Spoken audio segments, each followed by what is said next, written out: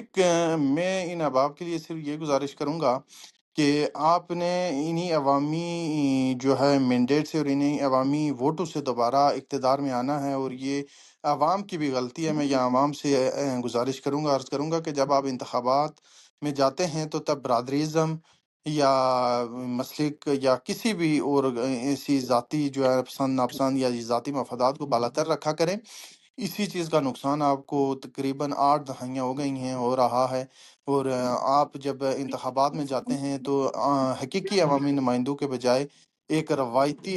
جو افراد ہیں انہیں کو بار بار نسل در نسل آپ منتخب کر رہے ہیں، جس کا نقصان آپ کو ہر فورم پر ہو رہا ہے۔ اور یہاں پر ان افباب کے لیے گزارش ہے کہ میرے حال میں اب عوام میں کافی حد تک بیداری آ چکی ہے، جس طرح آپ نے دیکھا ہو کہ شعور بیداری کانفرنسز ہر ایک کونے کونے میں کشمیر کے اس وقت جاری ہیں۔ اس کا بنیادی مقصد کوئی ایک جو ہے نا پرٹیکولر سیاسی جماعت نہیں ہے۔ اب یہاں پہ میں اس چیز کو ایک تناظر میں بیان کرنا چاہوں گا کہ پاکستان کے اندر جس طرح ایک الائنس موجود تھا، کبھی پیپل پارٹی باری لیتی تھی، کبھی نون لیگ، اور کبھی وہ یہ کرواتی دو پارٹیوں کی جو سیاست جاری تھی۔ جب عمران خان آیا تو عمران خان نے پہلے یہ انڈیکیٹ کر لیا تھا، میرا عمران خان یا اس کی پارٹی سے میں پہلے واضح کر دوں، کسی کے ساتھ کوئی نظریاتی ہماری ہمانگی موجود نہیں ہے۔ ہم خود مختار ریاست جموں کشمیر کے جو ہیں وہ نمائندے ہیں، اور اس کی بات کرتے ہیں، ہم اپنا ایک وجود رکھتے ہیں۔ ہمارے عمران خان سے بہت سارے اختلافات ہوں گے، لیکن ایک پس منظر بیان کر رہا ہوں کہ وہ تمام احباب اکٹھے ہو گئے عمران خان کے خلاف، اور آج وہاں آپ نے صورتحال دیکھی ہوگی سیاسی، یہی بات کشمیر میں ہوئی۔ یہی نون لیگ، یہی پیپل پارٹی، یہی جے کے پی پی، مسلم کانفرنس، پی ٹی آئی ایک دوسرے کو برا بلا کہتے تھے، ایک دوسرے کے خلاف سیاسی مہم جو جاری تھی۔ جیسی ایکشن کمیٹی نے عوامی حقوق کی بات کی تو یہ اکٹھے ہو گئے۔ اب گٹھے ہو گئے یہاں سے بالکل۔ یہ واضح ہو گیا کہ بھائی ان کا کسی طور بھی عوامی جو فلاح و بہبود ہے وہ کسی طور بھی مقصود نہیں ہے، وہ کسی طور بھی ان کو مطلوب نہیں ہے۔ ان کا مقصد و مطلوب جو ہے وہ ان کا اقتدار ہے، ان کی کرسیاں ہیں، ان کی شاہ خرچیاں ہیں، اور ان کی عیاشیاں ہیں جو در نسل چل رہی ہیں سیاست میں۔ زیادہ تر تو وہ گروہ موجود ہیں جو پشت در پشت آپ کہتے ہیں کہ انہیریٹنٹ اس میں جا رہی ہے۔ اور موسٹ اب آف دا دن کا کرمنل بیک گراؤنڈ ہے۔ اور ایگزیکٹلی آپ نے اس جو کابینہ ہے اس کے اندر کچھ ایسے افراد بھی دیکھے ہوں گے جن پہ 302 کے مقدمات ہیں، اور وہ بالکل موسٹ سینئر ترین پوزیشنز پہ موجود ہیں۔ یہاں پہ اب ریاست کا ڈھانچہ، اور یہاں پہ نہ صرف ویسے افراد کابینہ کا حصہ موجود ہیں، بلکہ لوگوں کے ساتھ سیاسی جو آپ کہہ سکتے ہیں انتقامی کارروائیاں، جو خالص سرکاری ملازمین ہیں جن کا سیاست سے کوئی تعلق نہیں ہوتا، ان کے خلاف بھی سیاسی جو ہے انتقامی کارروائیاں کی جاتی ہیں۔ کروائی جاتی ہیں، اور پورا آپ کہہ سکتے ہیں ریاست کا ڈھانچہ اس وقت ایک، اب یہاں پہ ایک عوام سے بھی سوال ہے اور میرا ان احباب سے بھی سوال ہے کہ آخر یہ جو پارٹی ہے، یہ 53 کا گروپ ہے، یہ تمام ایک کھچڑی پکی ہوئی ہے، کوئی پتہ نہیں ہے کہ حزب اختلاف کون ہے، کوئی پتہ نہیں ہے کہ جو ہے بالکل اقتدار میں کون ہے۔ تو ان لوگوں نے ایک اپنا اس اقتدار کو دوام دینے کے لیے یہ پارٹی آخر اتنی لانگ رن چل گئی کیسے گئی؟ آخر پیچھے کسی کی میرے حال میں لاٹھی موجود ہے، کسی کا پش اپ کہہ سکتے ہیں، بیک اپ کہہ سکتے ہیں، اور پریشر وہ موجود ہے جو ان کو یہاں تک لایا ہے۔ ایک کشمیر کے اندر بھی سیٹ اپ چلا پہلے کہ عبد القیوم نیازی جو ہے نا ان کی حکومت معزول ہوئی، پھر اس کے بعد تنویر الیاس آئے، پھر ان سے جب اختلافات ہوئے تو پھر ان کو لایا گیا، اور میرے خیال میں انوار الحق کے پاس کوئی اس طرح، کیونکہ میں انوار الحق صاحب سے ملا بھی ہوں، میں نے ان کو جانا بھی ہے، کوئی اتنی اس قدر آپ کہہ سکتے ہیں کہ شخصیت نہیں ہے کہ وہ ان احمق قسم کے جو ہے نا وہ بڑے فیصلے کیے جائیں۔ یہ فیصلے کروائے گئے ہیں ان سے فیصلے لیے جاتے ہیں، ان کو ایک آپ کہہ سکتے ہیں کہ ریٹن فارم میں دیا جاتا ہے، وہ پڑھ کے آگے جو ہے نا اس کو آپ انٹرپٹ کرتے ہیں۔ تو ان انٹرپریٹیشن میں ان سے یہ عرض کروں گا کہ آپ انٹرپریٹر ضرور بن چکے ہیں، لیکن آپ کو یہ خیال رکھنا ہوگا کہ آپ نے پھر اپنے عوامی حلقے سے ہی، آپ کا جو حلقہ ہے جہاں سے آپ منتخب ہو کے آئیں وہیں سے منتخب ہونا ہے، اور پھر شاید آپ کے لیے یہ اقتدار کی راہیں ہمیشہ کے لیے عوام بند کر دیں۔ نہ صرف وزیر اعظم ریاست، صدر ریاست، بلکہ تمام جو انتخابی حلقوں میں موجود ہیں، جن لوگوں نے ایون یہ بھی لیبل لگایا ہوا تھا کہ ہم بڑی جناب جو ہے وہ ایک انقلابی قسم کی سیاست کرتے ہیں، ان کو سوچنا چاہیے اور ان کو اس چیز پہ آواز اٹھانی چاہیے تھی۔ یہ تو بنیادی قدغن اظہار پہ آپ دیکھیں کہ ایک ڈپٹی کمشنر لیول کا افسر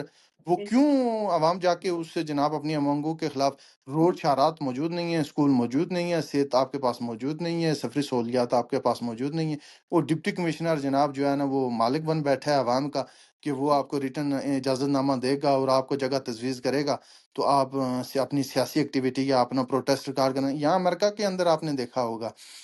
میرے حال میں ترقی یافتہ دنیا میں اس وقت سب سے زیادہ پوری دنیا پہ راج کرنے والا ملک، یہاں پہ جب فلسطین کے حق میں یا کسی بھی دوسری کو کمیونٹی احتجاج کرتی ہے تو لوکل جو اتھارٹیز ہوتی ہیں ان کو بہت شارٹلی نوٹس پہ اگر کوئی انفارم کرے تو کرے، نہیں تو وہ اپنا جو پروٹیسٹ ہیں وہ ریکارڈ کرواتے ہیں، اور بالکل ان کو جو لوکل اتھارٹیز ہیں وہ آ کے گارڈ کرتی ہیں، ان کو سہولت دیتی ہیں، ان کو پروٹیکٹ کرتی ہیں۔ یہ تو کہیں نہیں ہوا کہ لاٹھی چارج ہوا ہو، جو ہے نا آنسو گیس پھینکی گئی ہو، یا ان کو جو ہے نا قید و بند کیا گیا ہو کہ بھائی آپ لوگ کیوں اپنا پروٹیسٹ کارڈ کروا رہے ہیں۔ راولا کوٹ میں نابینا افراد بیٹھے، ان کے ساتھ جو حکومت کی طرف سے طرز عمل یا جو ریت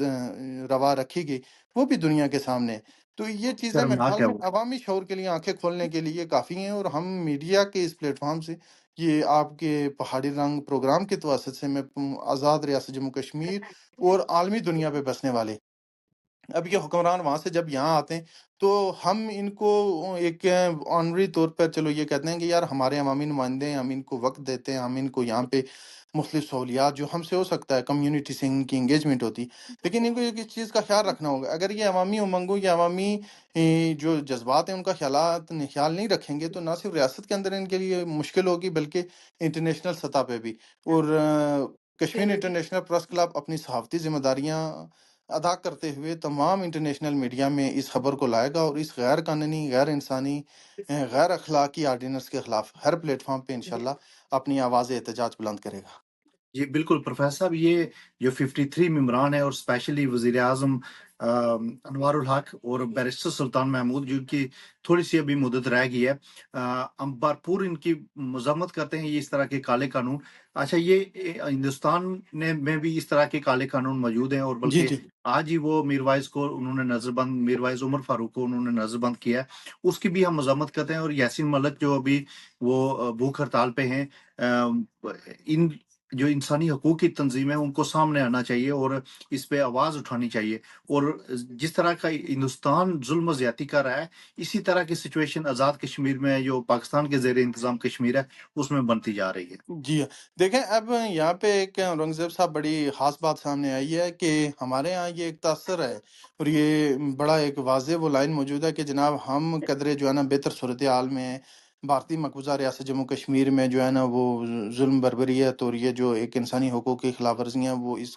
قدر زیادہ ہیں کہ ہم الحمدللہ امن و امان میں ہیں، لیکن اب یہاں پہ عوامی جو تحفظات ہیں وہ پیدا ہونا شروع ہو گئے۔ اب آپ دیکھیں کہ وہاں پہ عمر عبداللہ یا جو فاروق عبداللہ تھا یا جو بھی گروپ وہاں پہ موجود ہیں جو بھارت کے اس وقت اعلی کار ہیں، اور انہوں نے عوامی جو ہے وہاں پہ کیسے کتنے جو کالے ایکٹس اور کالے قوانین موجود ہیں، جس سے نہ صرف اظہار آزادی رائے پر پابندی عائد ہے بلکہ عوامی جو ایکٹیویٹیز ہیں ان کو بھی محدود کر دیا گیا۔ اب اسی کی ایک آپ کہہ سکتے ہیں کڑی اس ریاست کے خطے میں، پاکستان کے زیر انتظام خطے میں بھی شروع کر دی گئی ہے۔ تو پھر یہ ایک واضح جو ہے پیغام چلا جاتا ہے عوام کو یا جو عالمی دنیا کو، کہ بھارت اور شاید اس طرف کے یہ احباب ایک ہی پیج پہ، ایک ہی پلیٹ فارم پہ باہمی کنسنسس کے ساتھ موجود ہیں کہ ہم نے عوامی حقوق کو، عوامی تحریک کو اور کشمیریوں کی آواز کو دبانا ہے، اور انہیں ان کی حقوق یا ان کی مانگوں سے بازور دست ہو یا بازور بازو ہو، کسی طور پہ بھی ہم نے ان کو دبانا ہے، اور ہم نے ان کو پریشرائز کر کے ان کی آواز جو ہے وہ سامنے نہیں آنے دینی، اور ہم نے جو ہے نا ہمیشہ یہ اپنا ایک جو رویہ ہے جبر و بربریت کا اور استبداد کا، یہ ہم نے جاری رکھنا ہے۔ اور میرے خیال میں اس دور میں یہ ان کے لیے ممکن نہیں ہوگا۔ بہت بہتر ہوگا کہ اس سارے سیٹ اپ کو ہیں کہ جو ہینڈلرز ہیں ان کو یہ سمجھ آنا چاہیے کہ بھائی اس کے نقصانات بڑے دور رسد ہوں گے، اور عوام کے اندر اگر یہ شعور آ گیا اور اگر یہ منافرت کا بیج بو دیا انہوں نے کہ بھارت کے اندر اور اس خطے کے اندر ایک ہی جیسے اب جو ہے اقدامات شروع کر دیے ہیں۔ اب انوار الحق نے وہی اقدام کیا ہے جو بھارت کے اندر جو ہے وہ کیا گیا تھا۔ اب 370 اور 35A سوری 35A کی پرووکیشن کے بعد آپ نے دیکھا ہوگا کہ وہاں پہ اسی طرح کے کالے قوانین کے ذریعے نہ صرف صحافیوں کو موقید کیا گیا، صحافیوں کو جو نظر بند کیا گیا، بلکہ عوامی جو رہنما، جس طرح آپ نے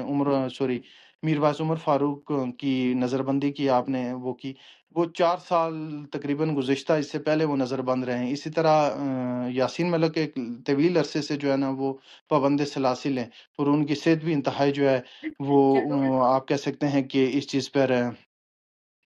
کمپرومائز ہو چکی ہے۔ تو ہم عالمی دنیا سے، عالمی ایوانوں سے اور عالمی رہنماؤں سے بھی یہ مطالبہ کرتے ہیں کہ نہ صرف یاسین ملک کی رہائی کے لیے اپنا کردار ادا کریں، وہاں پہ نظر بندی اور کالے قوانین کے خاتمے کے لیے بھارت کو سفارتی دباؤ ڈالیں، بلکہ اس طرف بھی نظر کرم کریں اور ان کو بھی، انوار الحق کو ایٹ لیسٹ، یہاں پہ میں میاں شہباز شریف صاحب اور میاں شہباز شریف صاحب کے ساتھ جو میرے قریبی ساتھی جو موجود ہیں، میں ان کے ذریعے یہ پیغام بھی پہنچاؤں گا اور اس پلیٹ فارم کے ذریعے بھی پہنچاتا ہوں کہ ایٹ لیسٹ آپ لوگ اس طرف دیکھیں، یہ خطہ اس خطے کو جان بوجھ کے آگ میں دھکیلا جا رہا ہے، اور اس کے اندر اس طرح کے حالات پیدا کیے جا رہے ہیں کہ جو شاید جن کا واپسی ناممکن ہو، اور عوامی جذبات کو جو ہے نا وہ انتہائی غلط جگہ پہ ڈالا جا رہا ہے، اور جان بوجھ کے ڈالا جا رہا ہے۔ بالکل،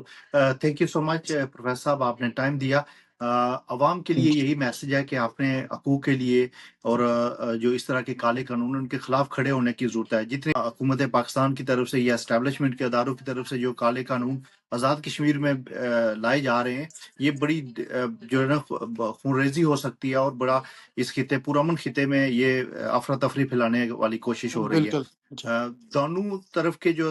پوری ریاست جموں کشمیر میں اس طرح کے کالے قانون کی ہم بھرپور مذمت کرتے ہیں، اوورسیز کشمیریوں کی جانب سے، کشمیر انٹرنیشنل کلب امریکہ کی جانب سے، اور یہ ہم عوام سے اپیل کرتے ہیں، اور نوجوانوں سے اسپیشلی باشعور نوجوان ہیں آزاد کشمیر کے، ان سے اپیل کرتے ہیں کہ اس کے لیے اپنا کردار ادا کریں، اپنی آواز اٹھائیں۔